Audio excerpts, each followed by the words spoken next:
नमस्कार, मैं हूं नीरज अंबावता। स्वागत है आपका रियल एस्टेट के पहले web news channel estate news में, जहां हम प्रॉपर्टी से जुड़ी तमाम खबरें, समस्याओं के साथ साथ आपको सुझाव भी देते हैं।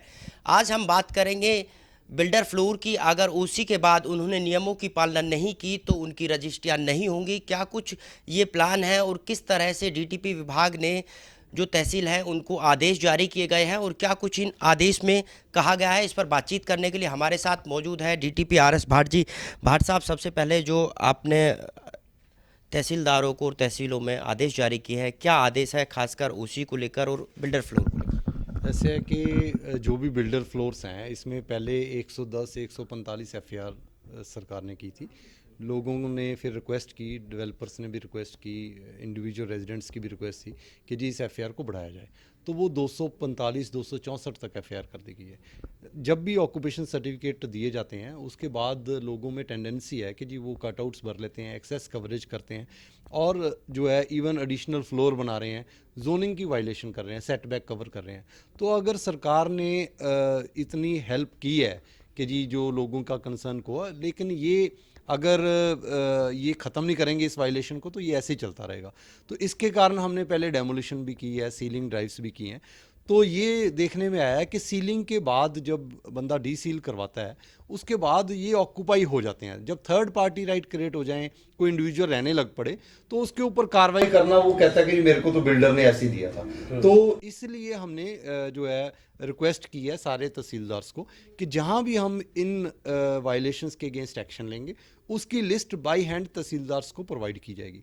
जब तक वो वायलेशंस रिमूव नहीं करेंगे जिनको हम डी सील कर रहे हैं या जिनके ऊपर डेमोलिशन की थी, तब तक उनकी रजिस्ट्री पर रोक लगाई जाए। दूसरा सर, लोगों का ये भी आरोप है कि रजिस्ट्रियाँ तो हो जाती है, लेकिन जो आपकी तरफ से आदेश दिए गए हैं, कई बार अगर तहसीलदार उन आदेशों को नहीं मानते हैं और गलती से हो गई रजिस्ट्री, तो क्या कुछ कार्रवाई होगी? ऐसे है कि मैं पर्सनली भी सारे तहसीलदार से आज बात करूंगा। मेरा ख्याल बहुत अच्छी कोऑपरेशन से वो काम करेंगे और वैसे भी रजिस्ट्रेशन के लिए अब फुल प्रूफ सिस्टम तैयार हो रहा है, जो कि रेवेन्यू डिपार्टमेंट के कंसर्न अधिकारी इस पर काफ़ी काम कर रहे हैं डिफरेंट विभागों के साथ तालमेल करके।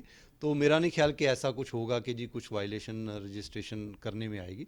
तो हम सारे बहुत अच्छी कोऑर्डिनेशन के साथ, देखो वायलेशन कोई भी है इसको ख़त्म करना या इनके ऊपर रोक लगाना हर विभाग की कोऑर्डिनेशन से ही काम हो पाएगा। तो मेरा ख्याल तहसीलदार के साथ मैं पर्सनली बात भी करूँगा तो अच्छी कोऑर्डिनेशन से होगा काम। तो लोगों से क्या कुछ अपील की, ऐसी जगह जो है फ्लोर ना खरीदे, या फिर क्या नुकसान लोगों को हो सकता है, किस तरह से लोग बचे? देखिए, मैं आपके माध्यम से ये अपील करना चाह रहा हूँ कि जब भी आप कोई फ्लोर लें तो उसमें आप उसके ऑक्यूपेशन सर्टिफिकेट की लेटर ज़रूर देखें। उस ऑक्यूपेशन सर्टिफिकेट की लेटर पर हम ये लिखते हैं कि जी 1 बेडरूम, 2 बेडरूम, 1 किचन, 1 ये, और उसका टोटल एरिया भी लिखते हैं, एफएआर का एरिया। तो आप बालकोनीज को छोड़कर आप ये समझ लें कि जी वो एरिया उनको देखना चाहिए। दूसरा मेरा ये माध्यम आपके माध्यम से ये कहना है कि जी हर प्लॉट का एक सेटबैक है, फ्रंट और रियर।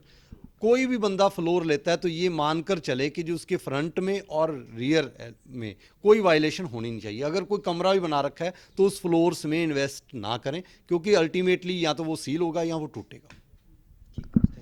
तो ये थे हमारे साथ आरएस भाट जी, जिन्होंने चेतावनी दी बिल्डर्स को, जो बिल्डर फ्लोर बनाते हैं उनको भी, कि अगर वायलेशन की तो उनकी रजिस्ट्री नहीं होगी। साथ ही लोगों से भी अपील की है कि वो जांच परख के ही बिल्डर फ्लोर खरीदे।